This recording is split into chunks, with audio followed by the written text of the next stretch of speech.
Muy bien. Bueno, comenzamos entonces con esta temática, fundamentos de la identidad. ¿Qué representan los fundamentos de la identidad?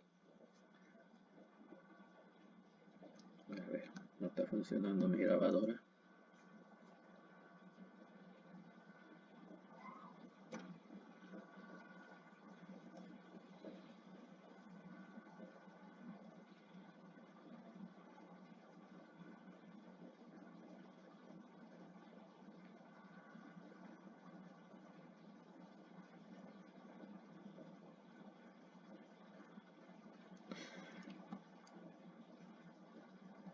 Muy bien.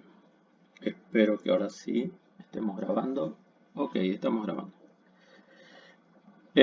Bueno, empezamos entonces con esta temática con relación a lo que representa la identidad de ser parte del pueblo de Israel o el pueblo judío. Eh, ya habíamos visto este primer punto, el pueblo del libro. Una leyenda relata que cuando Adán fue expulsado del paraíso, su cuerpo se dobló y su alma se arrepintió. El Eterno lo vio y dijo, el árbol de la sabiduría no hizo sabio al hombre. ¿Cuál será su destino? Entonces el Eterno creó al libro, esta es la Torá, y le dijo al libro, ve y acompaña al hombre, sé su amigo y compañero, y enséñalo y alegra su corazón.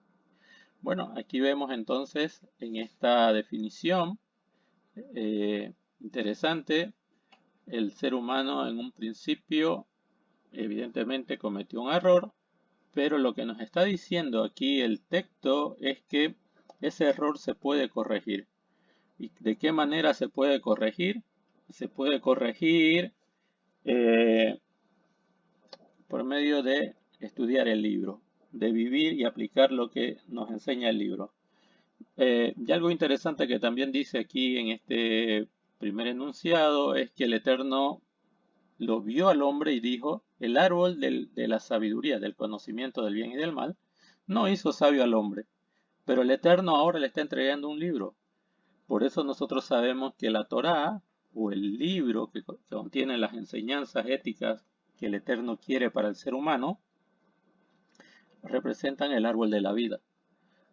Eso no lo dice textualmente aquí, pero eso es lo que los sabios nos están transmitiendo. Si leemos entre líneas, el árbol de la sabiduría, del conocimiento del bien y del mal, no hizo sabio al hombre, pero sin embargo, es el libro de la Torá, que en esa condición, vamos a decir, de error que pudo tener el ser humano, puede corregirse, puede corregirse y al final va a alegrar su corazón. Es a eso a lo que nos referimos nosotros con la Torá o el árbol de la vida. El Todopoderoso, el Todopoderoso escogió a Israel, pueblo descendiente de nuestro padre Abraham, que en medio de la idolatría había descubierto y servido al Todopoderoso con amor sin igual. E Israel, habiendo tomado conciencia de la protección divina, se ligó al Eterno para reverenciarle y tener siempre fe en su bondad, justicia y misericordia. Interesante. Entonces,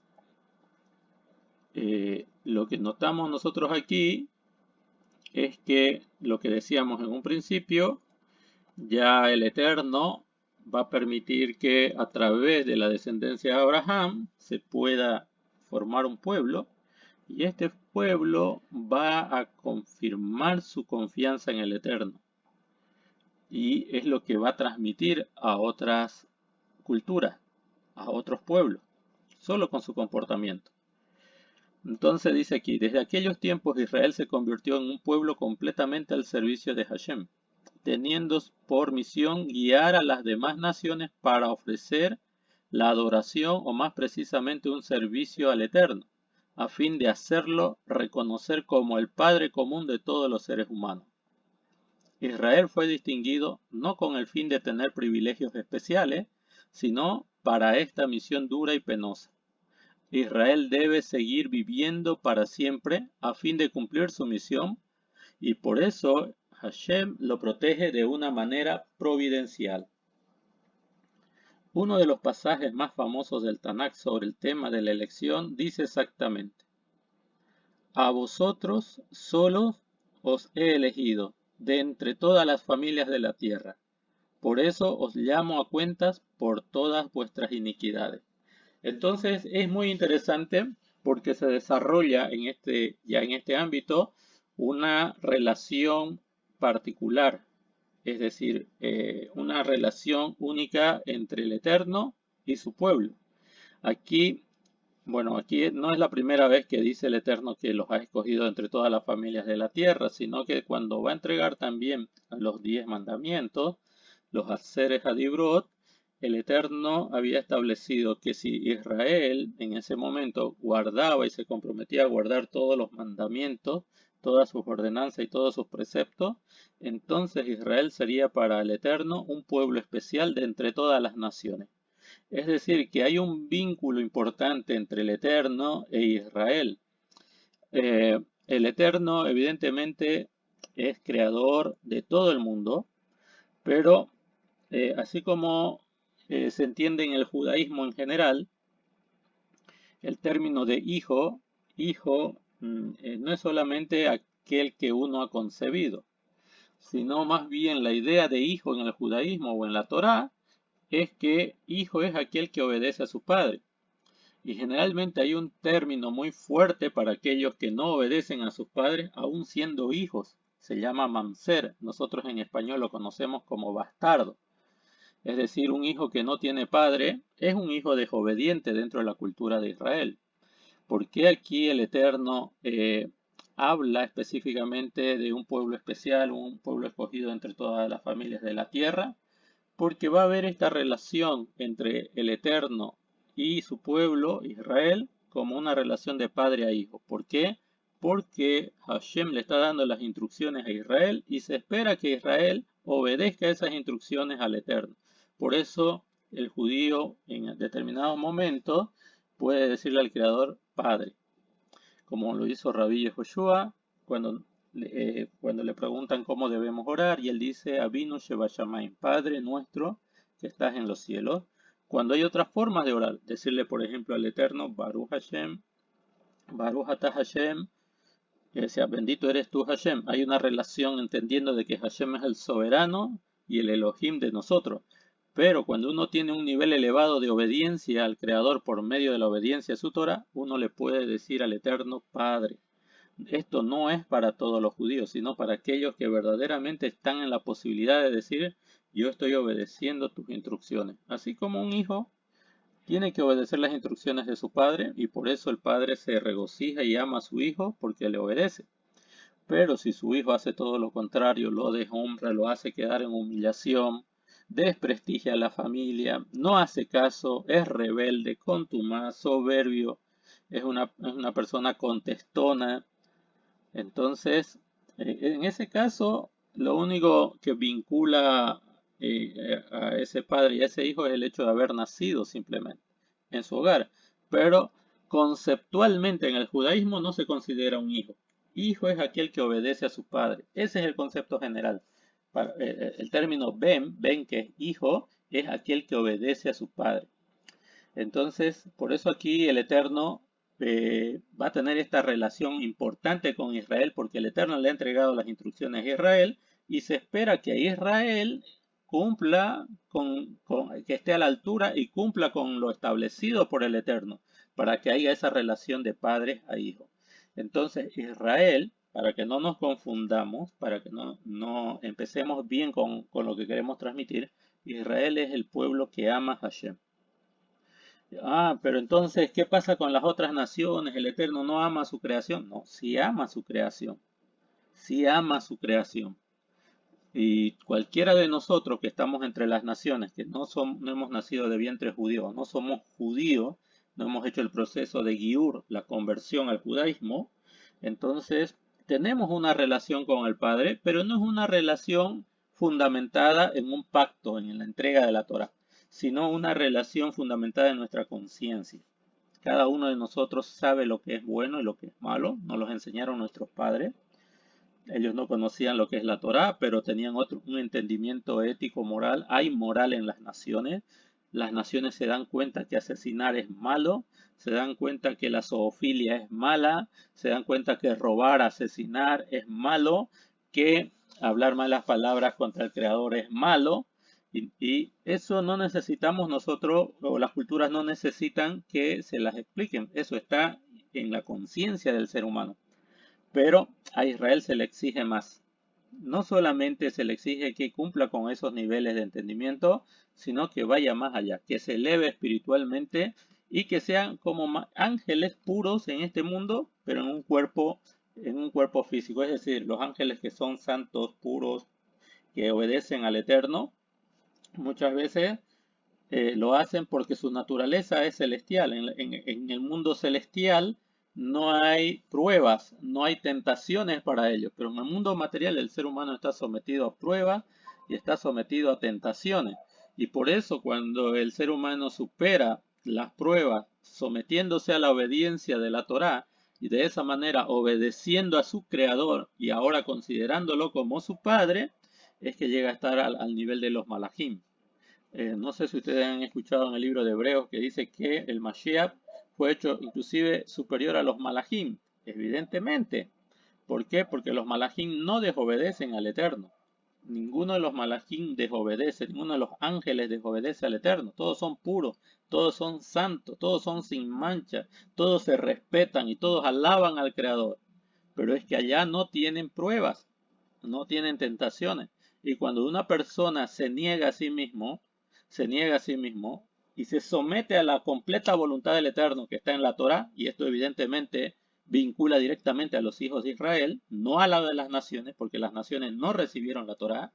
Entonces, cuando un Bene Israel cumple adecuadamente las ordenanzas de su Padre, del Eterno, entonces se eleva por encima de los malajim. ¿Por qué? Porque venciendo las pruebas y las tentaciones, también no se somete a la desobediencia, sino que cumple con la voluntad del Eterno. Y por eso el Mashiach, que fue obediente en todos los aspectos de la Torá, fue hecho superior a los malajim, a los ángeles. Y cualquiera de nosotros que se someta completamente a la Torá, vamos a tener ese estatus.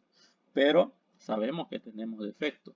Sabemos que muchas cosas no entendemos de las escrituras y en vez de hacer lo que queremos, hacemos lo que no queremos. En vez de hacer lo correcto, por esa, vamos a decir así, esa dualidad que hay en nuestro interior, nosotros muchas veces tomamos decisiones en cuanto a la obediencia al Eterno y otras veces tomamos decisiones desobedeciendo voluntariamente al Eterno. Y en el medio hay decisiones que tomamos ignorando si estamos haciendo lo correcto o no, porque no conocemos todos los aspectos de la Torah. Pero el pueblo de Israel está llamado a servir al Eterno en un nivel de hijo. Por eso es que el Eterno los ha escogido entre todas las familias. Pero los ha escogido no para denigrar a las demás naciones, sino que más bien incluir a las demás naciones por medio del pacto que hizo el Eterno con Israel. ¿Qué quiere decir esto? Que el pueblo elegido es elegido porque tiene que cumplir una función, influenciar en las naciones para que todos vengan al servicio del Eterno. Es decir que solamente el pueblo de Israel, los guardianes, los custodios de la Torah, son los llamados a instruir en la Torah a las demás naciones. Eso es muy importante que lo entendamos. Entonces, ustedes habrán escuchado la expresión que dice el profeta Zeharia, que dice: 10 entre las naciones se agarrarán del manto de un judío y le dirán: iremos con ustedes porque sabemos que el Eterno está con ustedes. Creo que esa era una pregunta que estaba haciendo aquí el hermano Víctor en el grupo y estaba haciéndola con relación a las 10 tribus perdidas. Evidentemente, las 10 tribus perdidas, como se conoce y se conocía en el segundo templo, en los días de Rabí Yehoshua, representaban a judíos que se habían asimilado a otras culturas y que se sentían lejanos a los pactos y a las promesas, pero que por medio del Mashiach, por medio de lo que él estableció y lo que vino a manifestar, que es a reunir a los dispersos de Israel, como él mismo lo expresó en el texto de Yohanan, capítulo 10, que él tenía que traer a las ovejas de otro redil al redil donde él estaba, es decir, al pueblo judío en ese momento. En ese momento las ovejas dispersas de la casa de Israel, las 10 tribus, estaban asimiladas, estaban fuera de algunos ni siquiera venían al santuario y Rabí Joshua quería influenciar en ellos a fin de que vuelvan explicándole por las escrituras de que el Eterno había determinado un camino de regreso para ellos, que es a través de obedecer la Torah en un nivel muy elevado. Todos tenemos la capacidad de hacer esa corrección en nuestras vidas. La Torah presenta esta realidad. La Torah lo que nos presenta a nosotros es que no somos perfectos, pero porque no somos perfectos, aún el Eterno no nos desecha, sino que nos da a través de la Torah los medios para que nosotros volvamos nuevamente a fortalecer nuestra conexión con Él y nuestra relación con Él. Entonces, lejos de ser la Torah excluyente, más bien lo que trata el conocimiento de la Torah es que nosotros aprendamos a tomar decisiones de acuerdo a la espiritualidad de la Torá, de acuerdo a la voluntad de la Torá, y de esa manera podamos cumplir con un servicio adecuado ante el Eterno. Entonces, para resumir, sí hay un pueblo elegido y están las otras naciones. Hashem ama al pueblo elegido y lo considera su especial tesoro si obedecen sus mandamientos. Y también entendemos que ama a las naciones, pero las naciones tienen que escuchar la voz de Israel para que a través de la voz de Israel puedan ellos realizar el servicio adecuado al Eterno, cómo servir adecuadamente al Creador. Entonces, la exclusividad de Israel no es que va a excluir al mundo, sino que por medio de Israel va a incluir al mundo, va a incluir a las naciones al servicio del Creador. Y por eso debemos anhelar nosotros que Israel se restaure pronto, mejor si es en nuestros días, para que esta influencia que Israel va a empezar a manifestar a las naciones en nuestros días nos alcance. Y bueno, si por algún motivo nosotros llegamos a dormir, esperamos que en su momento Hashem pueda permitir que podamos nosotros también participar de los días del mundo por venir. Entonces, ya vamos entendiendo el concepto del pueblo del libro. Ahora, un pacto que hace el Eterno jamás lo rompe. Lo que decíamos en un momento, hace un momento. Es imposible que el Eterno deseche a su pueblo. Es imposible. La Torá, el Tanakh, los profetas, ya nos han explicado muchas veces que el Eterno no va a romper su pacto. Que aunque Israel se mantenga infiel, él se va a mantener fiel por amor a los patriarcas. ¿Por qué? Porque los patriarcas amaron de tal manera al Creador que ellos no necesitaron, vamos a decir, hacer uso de la misericordia del Eterno. Nosotros no vemos acciones de Abraham, de Isaac y de Jacob donde ellos hayan cometido pecados, y que hayan tenido que hacer una reparación del pecado. No, más bien vemos situaciones donde ellos están con mucha aflicción y sin embargo se mantuvieron fieles al Eterno. Por eso el amor de Hashem con los patriarcas Abraham, Isaac y de Jacob hizo que el Eterno incorpore estos nombres a su nombre. Por eso al Creador, al poderoso de Israel, se lo conoce como el Elohim de Jacob, de Abraham, Isaac y Jacob. Es decir, que los nombres de los patriarcas está adherido al nombre de Hashem, al nombre del Eterno. Y esa adhesión al nombre del Eterno confirma el pacto que hizo el Eterno desde Abraham, a Isaac y Jacob, de que sus hijos iban a ser una nación de reyes y sacerdotes, por lo cual ese pacto no está quebrantado y ninguna religión formada fuera de Israel puede atribuirse y decir, bueno, ahora el Eterno ha desechado a su pueblo y ahora nosotros somos el Israel espiritual. No somos el Israel en la carne, sino somos el Israel espiritual. Y a eso se le llama, lo que dijimos hace un momento, la teoría del reemplazo. La teoría del reemplazo no tiene bases jurídicas en la Torá ni en los profetas, por lo cual no es la voluntad del Eterno. Y al no hacer la voluntad del Eterno, entonces Israel sigue siendo el pueblo judío. Vamos a ir explicando esto a continuación. Ustedes solo se van a dar cuenta de esta afirmación. Entonces, antes de continuar con este concepto de identidad, ¿alguna consulta, alguna pregunta, alguna participación, algún comentario que ustedes también quieran realizar? Tal vez alguna idea que se les ocurrió preguntar por ahí. Lo que tratamos nosotros en este tipo de clases es participar. Pueden contradecirme. Puede ser que yo esté equivocado. Recuerden, yo no soy judío. Puede ser que yo esté equivocado, mi percepción esté equivocada. Y si no está, yo voy a tratar de compartir de mejor manera la percepción que tengo para que todos podamos ir formándonos en base a lo que ya los sabios han transmitido y de esa manera poder tener bases donde edificar nuestro entendimiento. Porque si nuestra base no es firme, todo lo que creamos y edificar se va a derrumbar en un momento. La verdad va a llegar a nosotros y va a derrumbar todo el edificio que hemos querido nosotros edificar en nuestro entendimiento. Por eso en estos temas básicos es importante hacer preguntas y a través de esas preguntas poder llegar a tener un entendimiento un poquito más sólido. Ya, así que si tienen alguna consulta o alguna pregunta, adelante por favor. Sí, hermano, buenas tardes. La, en cada entidad, institución, pueblo, nación, grupo, asociación, cualquier conjunto de un determinado grupo humano social, para un determinado fin, tienen que tener unas bases, como sabemos. Entonces, nosotros para estudiar el judaísmo, ¿cuáles son las herramientas básicas que debemos tener? Uno es la Torá, parte de la Biblia, los profetas, los escritos. Aparte de esa literatura que tenemos a disposición, ¿qué otra literatura es la básica para estudiar? ¿No? Porque si bien en otros grupos dicen solamente la Biblia, también puede ser aceptable. Ellos dicen solamente la Biblia es y nada más, ¿no?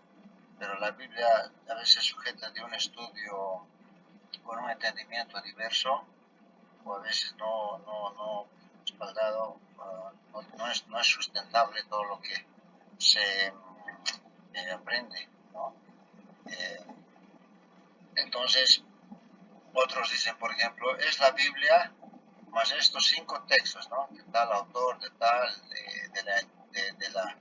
de este grupo congregacional, tienes que tener esto, comprate el libro A, el libro B y el libro C. Con eso la Biblia y tus estudios, eso es lo básico, lo necesario para que aprendas y entiendas todo.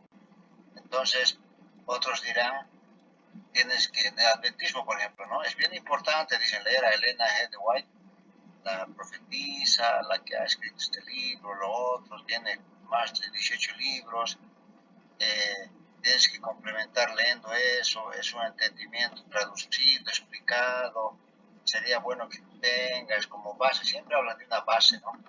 Entonces, de acuerdo a ese criterio o comentario que acabo de decir, nosotros para estudiar, aprender y seguir, ¿cuál es nuestra base, esta parte de la Torah? ¿Qué más necesitaríamos leer, digamos, o acompañar, o respaldar, o dónde están interpretadas, digamos, algunas enseñanzas para que nos sea más fácil entender lo que queremos aprender, hermano? Ok, muy bien. Es una pregunta muy amplia, muy interesante. Eh, la finalidad de estas enseñanzas no es abarcar todo el judaísmo, sino entender lo que es el judaísmo. Ahora, ¿dónde es que uno puede adquirir todo ese conocimiento? Simplemente a través de la vivencia con el pueblo judío. Eh, Quiero explicar algo. El judaísmo no se lo puede vivir con enseñanzas desde fuera de Israel. Bueno, lo que nosotros estamos haciendo es conocer un poco el judaísmo. Más adelante ustedes van a tomar la determinación si van a continuar como personas entre las naciones o personas judías.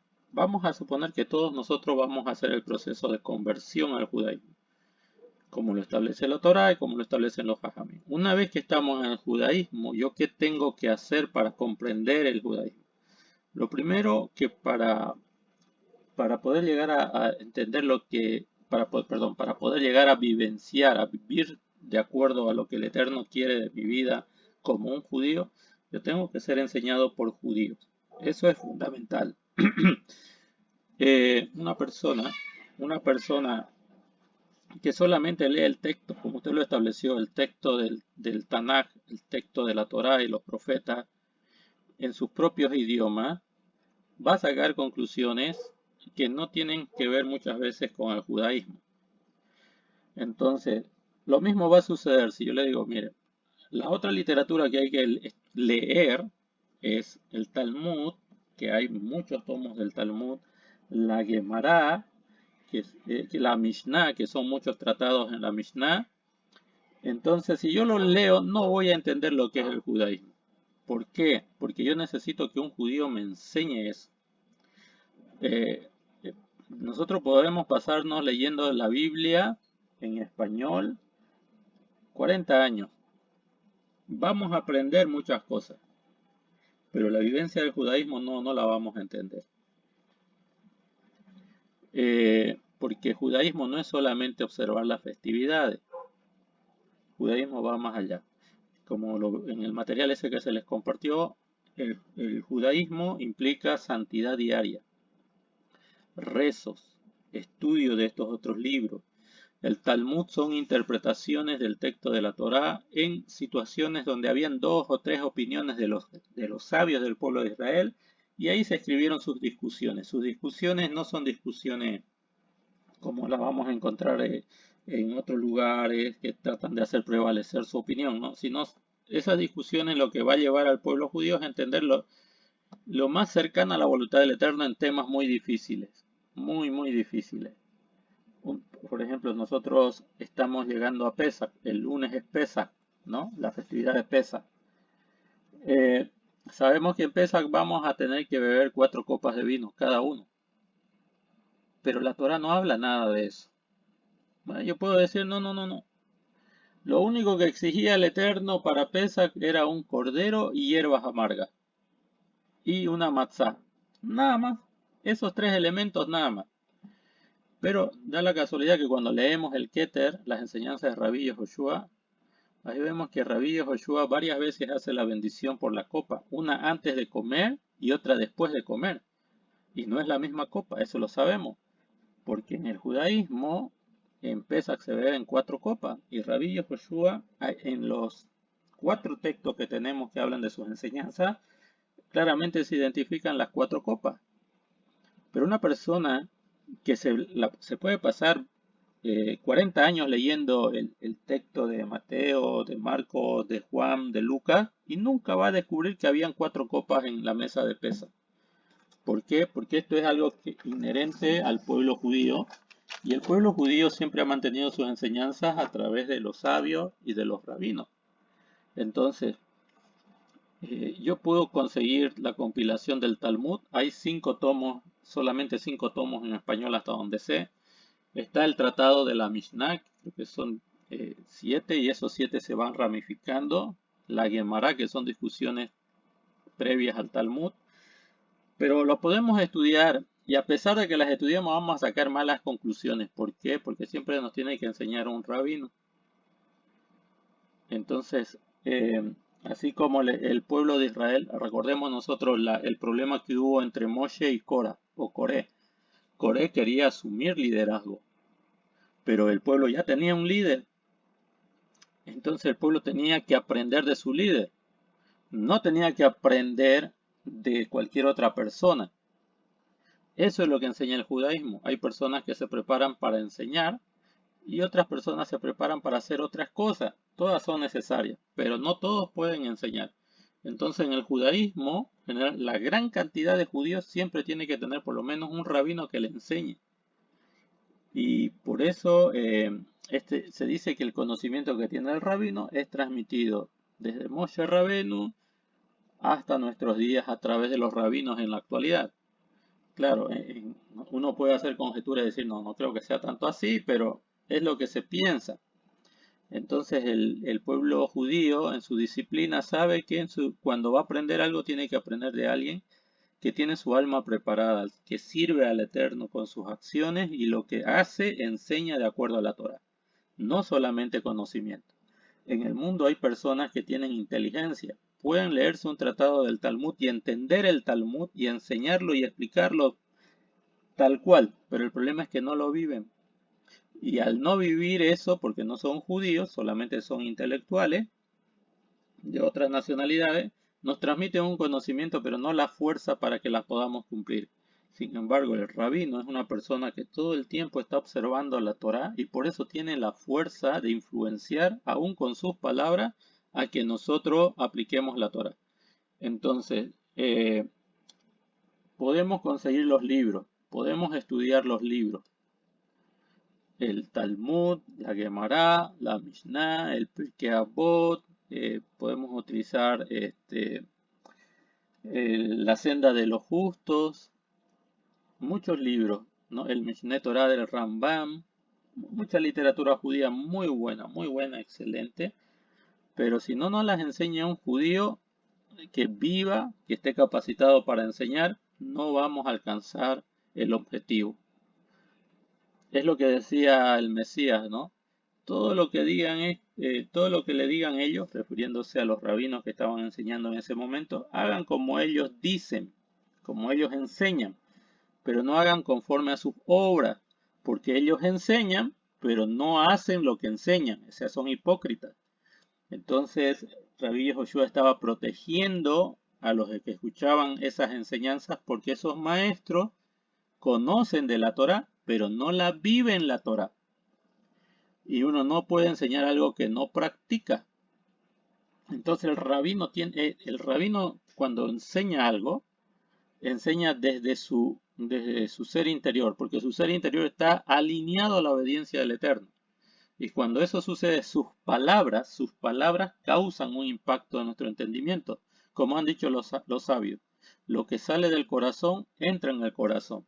Si esa persona tiene un corazón de servicio al Eterno, cuando él habla y enseña, esas palabras son recibidas para que también en nuestro corazón viva lo que se enseña.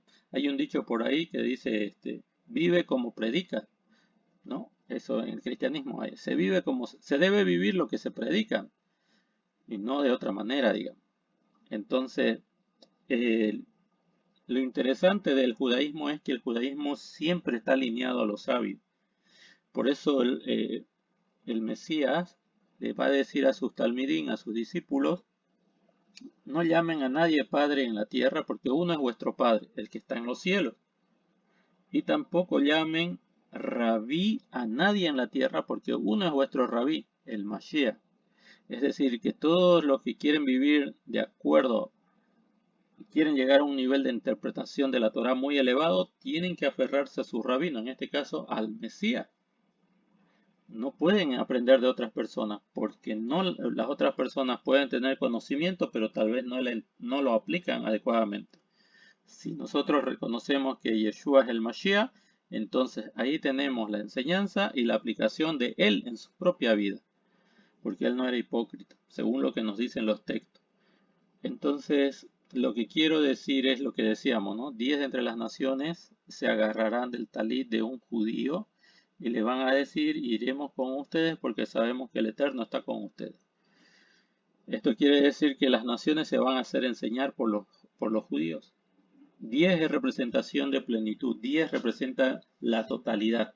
Pueden ser naciones o pueden ser las 10 tribus del pueblo de Israel que están perdidas. Pero al final de los días, todo el mundo será lleno del conocimiento del Eterno, como las olas cubren el mar.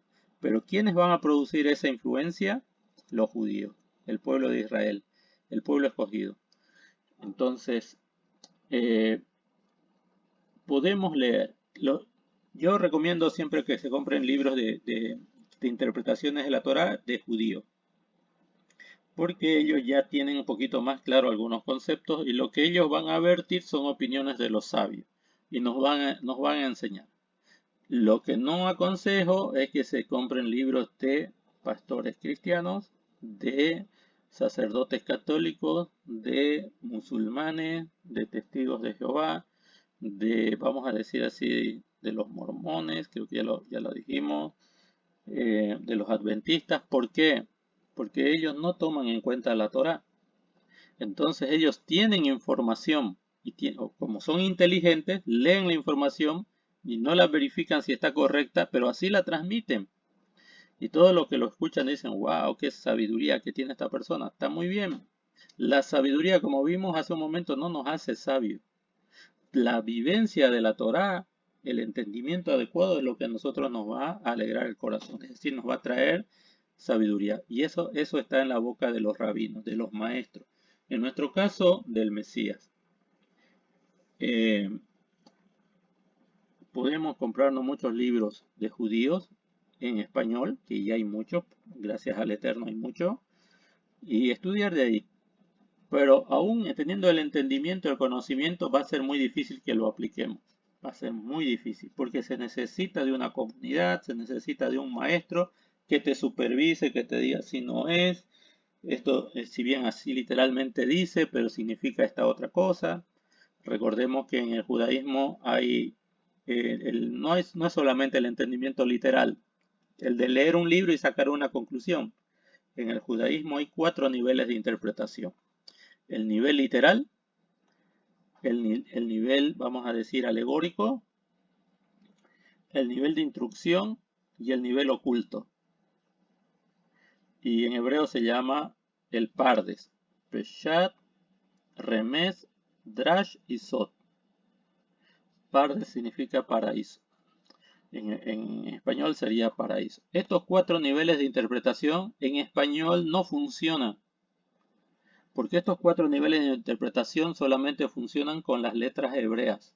Leer el texto en hebreo es lo que nos permite tener estos 4 niveles de interpretación. En español, ¿a qué nivel podemos acercarnos nosotros? Solo al literal. Solo al primer nivel de interpretación. Entonces, de ahí que podemos adquirir libros en español de judío, nos va a servir mucho. Pero siempre vamos a tener que consultarle a un judío si nuestro entendimiento es el adecuado, si estamos haciendo lo correcto, si no estamos haciendo lo correcto. Eso es lo que yo le podría decir. Es decir, para llegar a comprender adecuadamente lo que el Eterno busca de mi vida, yo no tengo que compararme con el entendimiento de las religiones, del cristianismo en general y de las otras religiones, sino que si yo quiero conocer al Creador, porque el Creador se reveló al pueblo de Israel, yo tengo que ir a la fuente. La fuente es la Torá, evidentemente, pero enseñada por la boca de un maestro de Torá. Entonces yo a él le voy a poder hacer preguntas en muchos niveles y él me va a dar la respuesta. Voy a poder comprarme los 5 ejemplares del Talmud en español, pero muchas cosas no voy a leer. Yo tengo unos libros que es de el Zohar en español. No le entiendo nada. Literalmente lo leo y no le entiendo nada. Alguna que otra vez escucho una enseñanza por ahí y luego, esto ya lo leí, con razón, esto quería decir esto, y yo estaba lejos del entendimiento.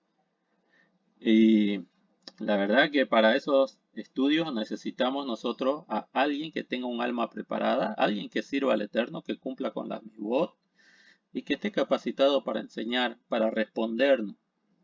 Y tal vez en eso, cuando encontremos a alguien que nos enseñe, por así decir, los secretos de la Torá, entonces vamos a entrar a la Kabbalah. La Kabbalah, por si acaso, no es mala, pero vamos a entrar al entendimiento de la Kabbalah en el sentido de poder ser instruido por un maestro. Hay muchas enseñanzas de Rabbi Yehoshua que son cabalistas, por si acaso. Es decir, son en un nivel oculto, bien oculto. Rab Shaul, por ejemplo, en una oportunidad dice una enseñanza que literalmente no tiene sentido. Pero cuando uno estudia la Kabbalah, se da cuenta de lo que está diciendo. Y es, por ejemplo, cuando dice la mujer que calle, porque ella solamente se salvará engendrando hijos. Bueno, literalmente pareciera que Rab Shaul está haciendo discriminación con las mujeres. Pero las personas que ya entienden los conceptos profundos van a decir, no, tienes razón. Tienes razón, la mujer se salvará solamente engendrando hijos. Y en términos cabalísticos, que literalmente es eso adicionado a otro entendimiento. Y es precisamente que las mujeres son las que más Torah saben. eh, las mujeres tienen un nivel de recepción de la Torá más desarrollado que el varón. Y por eso el Eterno les ha conferido solamente a las mujeres, a las mamás, instruir a los hijos en la Torá hasta cierta edad. Y una vez que ya el hijo tiene esos conceptos bien aclarados, recién el papá lo lleva a la sinagoga, a que estudie el Talmud, a que estudie la Mishnah, le paga los estudios con los mejores rabinos y se desarrolla. Pero la base principal la tiene la mujer. O sea, la mujer tiene que ser entendida en Torah. Y el hijo siempre se relaciona con mayor confianza con la mamá. Por eso decía Rab Shaul, ustedes no opinen aquí en la sinagoga, porque su trabajo de ustedes es muy grande, muy importante en sus hogares. Ustedes tienen que instruir a sus niños en el camino de la Torah. Entonces Rab Shaul no las estaba discriminando, sino más bien les estaba diciendo que no traten de ejercer autoridad públicamente sobre sus maridos, aunque tienen la capacidad. Las mujeres muchas veces entienden mucho mejor el mensaje de la Torah que los varones, porque tienen una capacidad receptiva diferente. Y por eso Rab Shaul estaba cuidando de que los varones no sean humillados por las mujeres, sino que la mujer se va a salvar.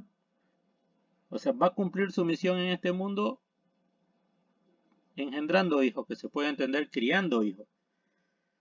Y por eso literalmente muchas cosas nosotros no las podemos entender, pero cuando hay algunos entendimientos que vienen por parte de los hajamim, ya nos vamos dando cuenta. Entonces, hermano Víctor, claro, nosotros deberíamos tener esos libros.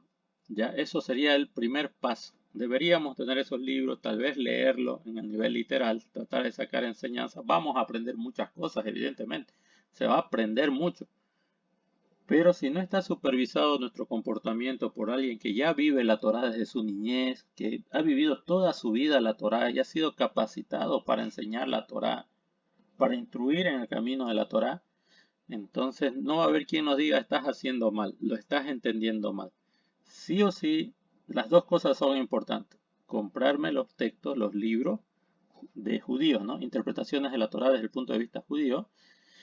Y además tener un maestro que nos guíe, que nos conduzca, que nos diga, no, no es por ahí, te equivocaste, entendiste mal. Hay otro nivel de interpretación que te puede ayudar a comprender estos aspectos.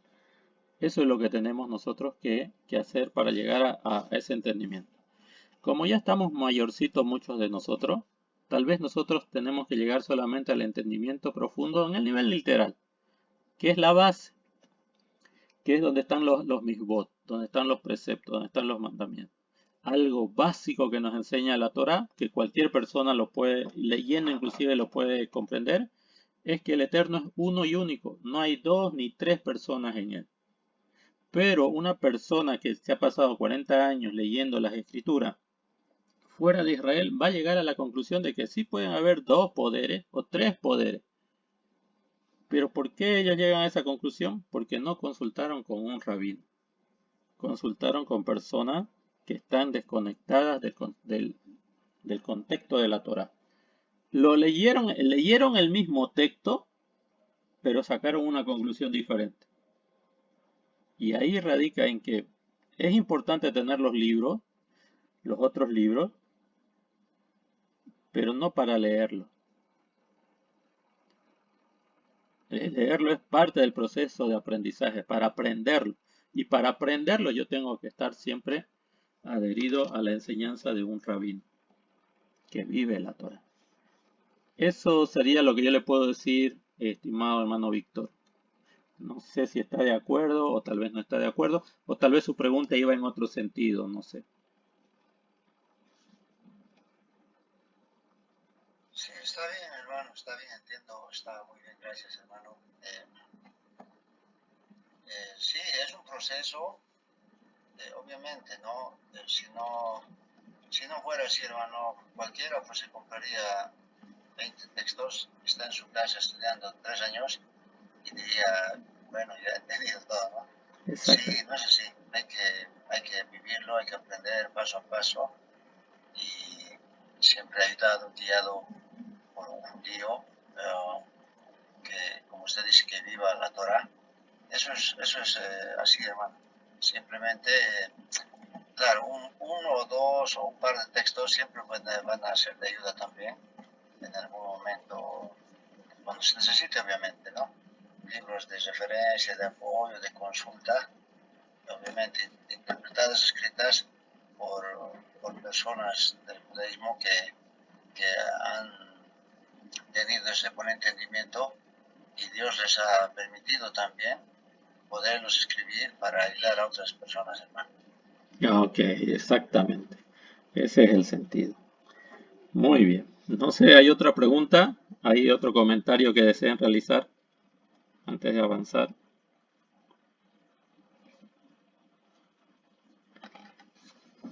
Cualquier pregunta es importante. No hay pregunta mala o equivocada. Todas las preguntas son importantes.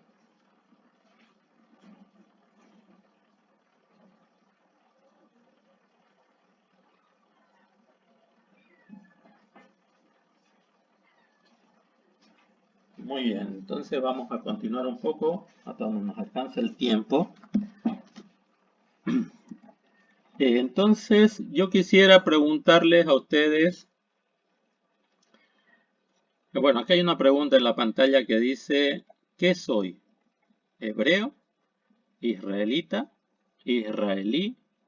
¿Judío? ¿O temeroso del Eterno? Esta última parte significa alguien de las naciones que no es judío, pero que teme al Eterno. Y muchas veces, vuelvo a reiterar, a veces caemos en la confusión de pensar como nos han enseñado. El problema, bueno, no el problema, el detalle radica en lo que nos han enseñado. En el cristianismo nos enseñaron, acepta al Señor Jesús en tu corazón, arrepiéntete de tus pecados y ya eres parte del pueblo de Dios. Eso nos han enseñado. Así de sencillo. Yo era una persona transgresora, no nací en el pueblo de Israel, pero con el hecho de creer que Jesús es el Hijo del Eterno y que murió y resucitó, ahora si yo creo de corazón, ahora ya me convierto automáticamente en parte del pueblo del Eterno. Pero eso no es verdad. No es así, no enseña eso las Escrituras. Eh, entonces, vamos a tratar de ver estos conceptos, que es un hebreo, que es un israelita, un israelí, un judío o un temeroso del Eterno. ¿Quién es Ibrí? ¿Quién es hebreo? En palabras simples, para que el más simple pueda entender, el ser humano está compuesto por algo físico y algo espiritual que llamaremos alma. El primer hombre que el Eterno escogió para ser su pueblo Israel no fue un judío, porque no habían todavía los judíos. Tampoco fue un israelita, porque no habían israelitas, sino fue un hombre llamado Abraham. Él fue el primer hombre llamado Jaibrí, el hebreo. La palabra Ibrí tiene la raíz de Eber, que significa del otro lado, cruzar. Esto quiere decir que mientras el mundo estaba de un lado, en los días de Babel el mundo estaba del lado de la idolatría, o caminaba rumbo a la idolatría, Abraham estaba del otro, pues cruzó el Éufrates dejando su cultura idolátrica, dejando a su tierra con sus tradiciones paganas y a su parentela con sus creencias deformadas, para ir tras la orden del Eterno, como dijo Yoná el profeta. Ibrí Anoji, yo soy hebreo, y temo al Eterno, el Elohim de los cielos, que hizo el mar y la tierra. Eso dijo el profeta Yoná o Jonás. Entonces, un hebreo es alguien que está al servicio exclusivo del Creador. Eso es interesante. O sea, mientras el mundo puede creer en muchas cosas, el hebreo tiene claro quién es el Creador. Aquí dice, el Creador había puesto un alma especial en Abraham, el alma hebrea. Abraham tuvo dos hijos, Ismael e Isaac, pero solo Isaac fue llamado hebreo, hombre hebreo. O sea, solo en Isaac fue depositada el alma hebrea. En cambio en Ismael, que también era hijo de Abraham, no fue depositada el alma hebrea. Eso vayamos tomándolo en cuenta, por favor. Fíjense, Abraham fue el primero en ser llamado Ibrí y como él tenía un alma especial, un alma hebrea, cuando él tuvo su primer hijo Ismael, no fue en Ismael que se pudo transmitir el alma hebrea, sino fue en Yitzhak, el segundo hijo de Abraham. También bueno, ese concepto es muy interesante que lo vayan tomando en cuenta para entender un poquito más adelante lo que significan los otros conceptos. O sea que solo en Yitzhak fue depositada esa alma hebrea. También los Bené Israel o hijos de Israel, la descendencia de Abraham por parte de Yitzhak y Jacob, fueron llamados Ibrim, hebreos. Cada uno de ellos poseía un alma hebrea. Esto fue en Egipto. El faraón los llamó hebreos. Estos son los hebreos. A Joseph le decían, este es un hebreo. O sea, el alma hebrea solamente fue depositada en Abraham, en Yitzhak, en Jacob y en los descendientes de Jacob. En otras palabras, el término Ibrí es usado para todos los descendientes de Abraham según la promesa, los que poseen el alma hebrea. Yitzhak, Jacob, que es Israel y sus hijos. De aquí pasamos a preguntarnos entonces, ¿qué es un Bené Israel o un israelita?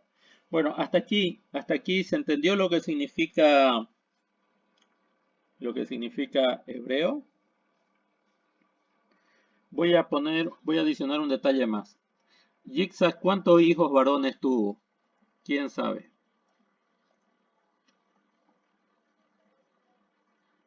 ¿Cuántos hijos varones tuvo Yitzhak?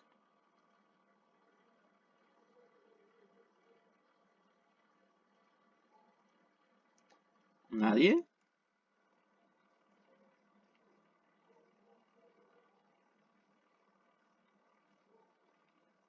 ¿Cuántos hijos varones tuvo Yitzhak y Rebeca?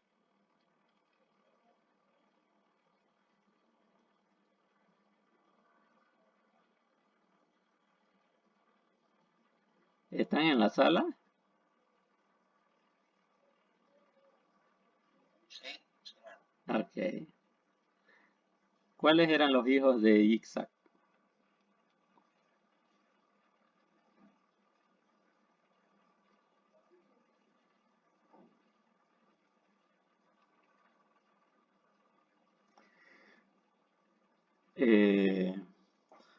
Dos, dice.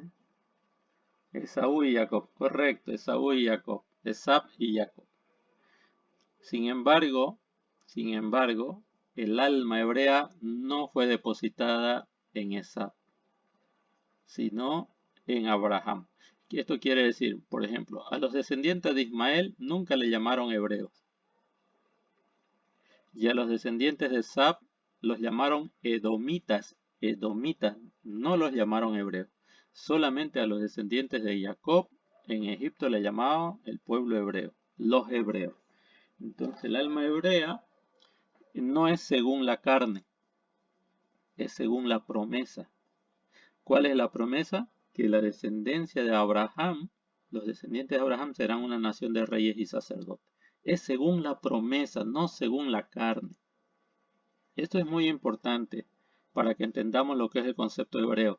El concepto hebreo, por eso Rav Shaul inclusive dentro del pueblo judío va a decir, judío no es solamente el que es nacido, o sea, judío no es el que nace de la carne, sino el que obedece la voluntad de Hashem. Ese es un judío.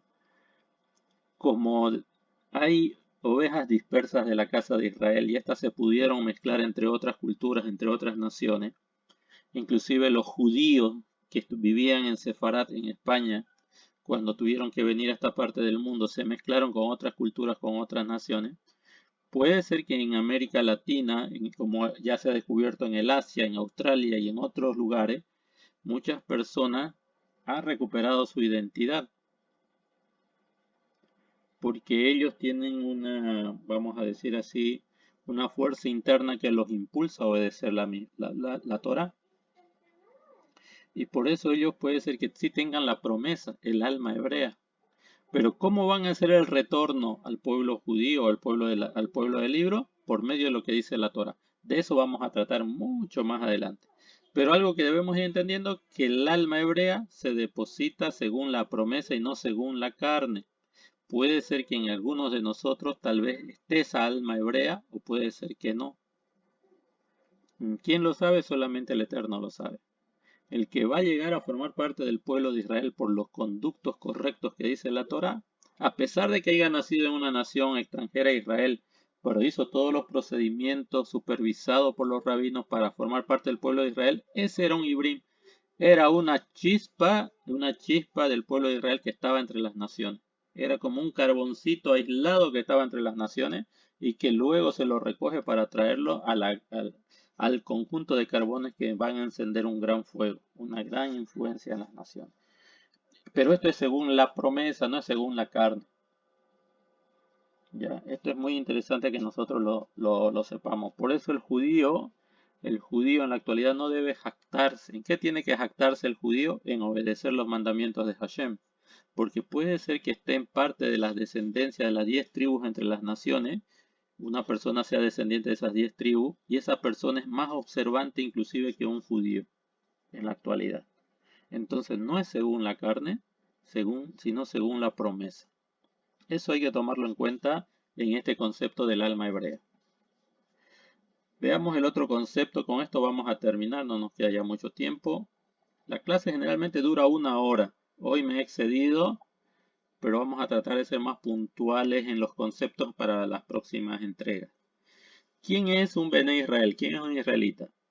Todos los descendientes físicos de Israel deberían ser hebreos, pero no es así. Deberían estar del otro lado del cual está el mundo. Por lo tanto, el término ibrí no puede ser aplicado a un descendiente de Israel que no viva conforme a la Torá. Ellos, por sus obras, muestran no tener el alma hebrea. Por esto dijo Shaul. Pero no es que la palabra de Elohim haya fallado, porque no todos los descendientes de Israel son Israel, ni por ser descendientes de Abraham son todos hijos suyos, sino que en Yitzhak será llamada tu descendencia, es decir, que no son los hijos de la carne, o sea, Benei Basar, Basar es carne, no son los hijos de la carne los que son Benei Elohim, hijos de Elohim, sino los Benei Haptahá, los hijos de la promesa, son contados como descendencia, porque la palabra de la promesa es esta, porque esta palabra dice así, porque este tiempo vendré y Sara tendrá un hijo. Y no solo esto, sino que también al concebir Ribka dijo de Yitzhak nuestro padre. Y aunque todavía no habían nacido sus hijos ni habían hecho bien o mal, para que el propósito de los independiese de su elección, no de las obras, sino del que llama. A ella se le dijo, el mayor servirá al menor, como está escrito, a Jacob amé, pero a Esab aborrecí. Entonces, aquí vemos nosotros que no es que el Eterno sea injusto, no es que el Eterno sea injusto, todo lo contrario, sino que el Eterno ve más allá de la superficialidad, ve el corazón, ve la actitud. Entonces, no son los que nacieron en la carne, son hijos, sino los que vienen por medio de la promesa, es decir, aquellos que van a obedecer al Eterno. Están en los propósitos del Eterno. No sé, tal vez entre nosotros hay alguno, o todo, o ninguno. Pero todos tenemos la oportunidad de adquirir este entendimiento y tratar con este entendimiento direccionar un poquito nuestras vidas al servicio del Creador.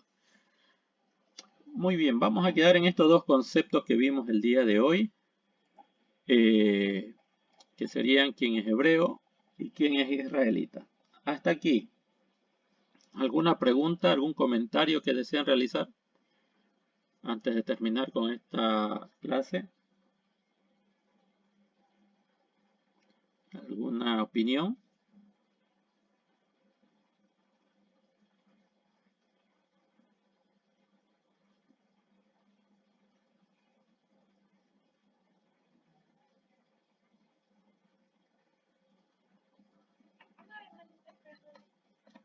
Ok, ¿se entendió entonces? Bueno, entonces si se entendió, vamos a concluir en este momento.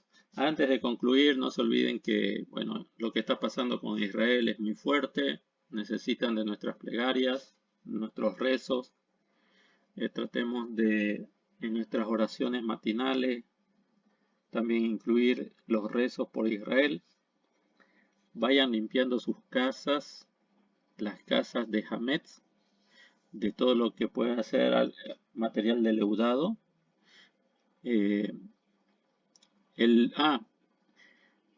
Mañana tenemos la parashá. El miércoles tenemos la parashá. El próximo domingo no vamos a tener esta clase. ¿Por qué no vamos a tener esta clase el próximo domingo? Porque cuando se ponga el sol ya es 14 de Aviv. Es decir, que el lunes en la tarde ya tenemos que estar con el ceder de Pesaj, con la mesa de Pesaj. Pero el día domingo, ni bien se ponga el sol, tenemos que ir a buscar el último hametz que haya en nuestras casas. Por eso no vamos a tener esta clase, ya vamos a estar nosotros en modo Pesaj. No vamos a poder nosotros desarrollar ningún otro tipo de actividad. Solamente Pesaj. Entonces nos veríamos mañana para la parashá y el día miércoles para el estudio de la parashá. Puede ser que mañana hablemos un poco de Pesaj y el miércoles también de lo que tenemos que hacer para esperar la festividad de Pesaj. El domingo no vamos a tener esta enseñanza y el lunes tampoco, porque ya vamos a estar todos en las mesas esperando comenzar el ceder de Pesaj, así que tampoco el lunes vamos a tener la parashá. Entonces, mañana lunes, miércoles de esta semana y el subsiguiente miércoles vamos a reunirnos por este medio. Los otros horarios no lo vamos a poder hacer porque por Pesaj, por Pascua, digamos, ¿no? Aunque Pascua no es un término correcto, Pesaj. Entonces, dicho esto, quiero agradecerles por su participación. Que el Eterno les bendiga y les guarde. Nos vemos para esta clase. Sí, adelante, adelante, David.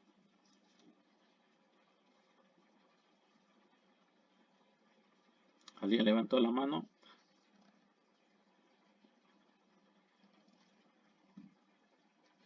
¿Alguna pregunta? Bueno, no, gracias por compartir. Bueno, para mí es esto primera vez que estoy en ese tipo de charla, conferencia, Qué bueno. no sé cómo lo llamo. Y en realidad yo tengo bastantes preguntas también, pero por la premura del tiempo, miren, no me alcanza. Pero en gran parte todo lo que han explicado me parece muy interesante también y ayuda bastante, digamos, ¿no? A que uno pueda conocer también lo que es el judaísmo. Bueno, yo agradecido por darme la oportunidad de estar en este grupo y estaré atento también para seguir aprendiendo un poco más. Oh, qué bueno, qué bueno. Muy bien, muy bien. Excelente. Bueno, que haya una luz en Tarija también nos va a ayudar mucho. Baruch Hashem. Gracias. Muy bien. Bueno, que tengan una buena semana. Shalom. Bendiciones para todos.